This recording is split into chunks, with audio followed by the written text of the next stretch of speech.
I'm Matthew. This is my wife Hannah, and one of our daughters Lily.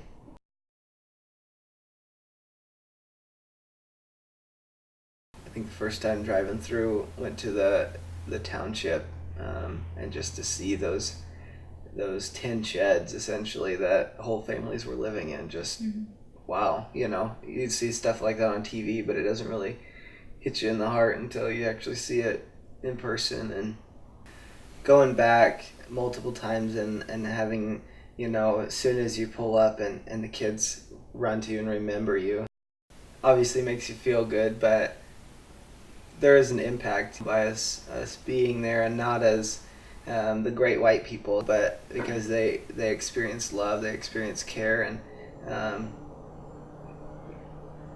no one shows them that on a daily basis. Yeah. These kids grow up in broken, violent surroundings. They are oftentimes not cared for.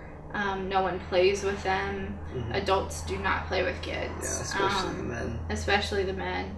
And here you have people coming in who want to hug you and play with you, and that makes a huge impact on their life. And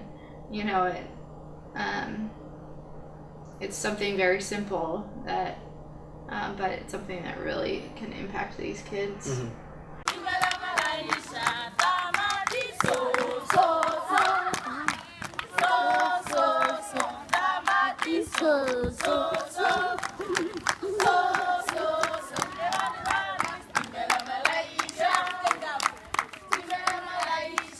The groups in all the years that I've gone have been very different in a lot of ways.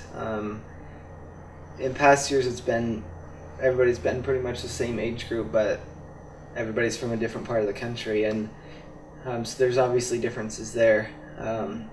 This past year was especially different because it wasn't just college students, it was college students and a few people who were older than the typical college age, which we hadn't really thought about that dynamic or how it would work together, but it was really great to see. There were so many differences, age-wise, interest-wise. The common theme throughout the years has been, if we were on a college campus together, none of us would probably end up being friends, but because of this one thing, it brought such different people together. And I think the main thing to take away from that is, if you have the Lord in common, then nothing else matters. I think the awesome part too is you come in not really knowing anybody, and after 2 and 3 weeks you leave being lifelong friends in a lot of cases. For me, the biggest takeaway, the favorite part about it was how clearly you can see God at work, how awesome, it's just in your face, and here we're so distracted and so entertained that it's hard to get to that point.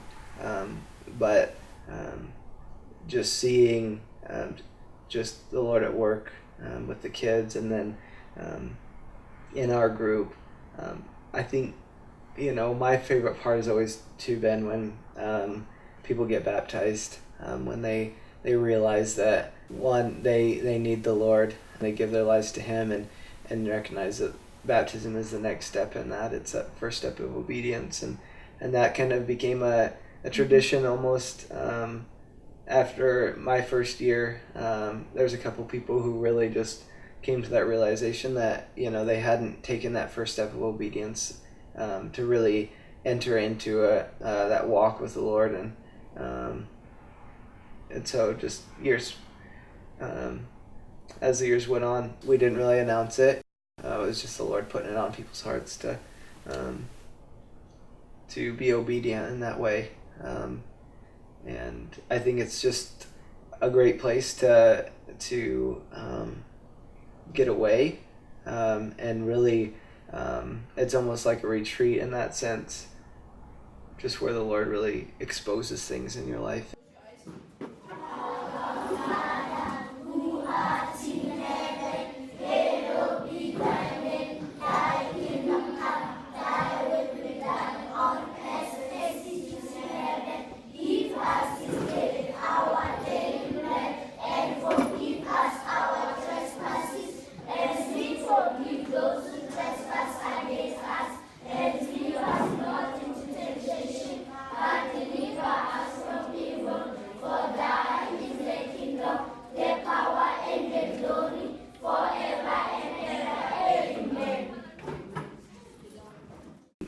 Beam's focus, I guess their mission is to break that cycle of poverty.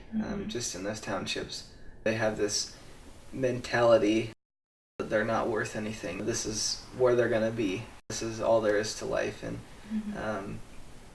I think especially as Americans, that the common thought is, that we're gonna go and we're gonna make a difference. We're gonna pick them up. We're gonna get them out, because we're such a great people, But I think the overall takeaway, I think, just from over the years is their physical situation represents all of our spiritual situations apart from the Lord. We're helpless. We can't do anything apart from God to help anybody, to help ourselves for that matter. We're lost, we're helpless. And I think especially this past year just really solidified that, reminded us that we are helpless without the Lord, and until we turn away from our stupidness and our sin, and accept the Lord and His ways, His forgiveness, then we're always going to be helpless.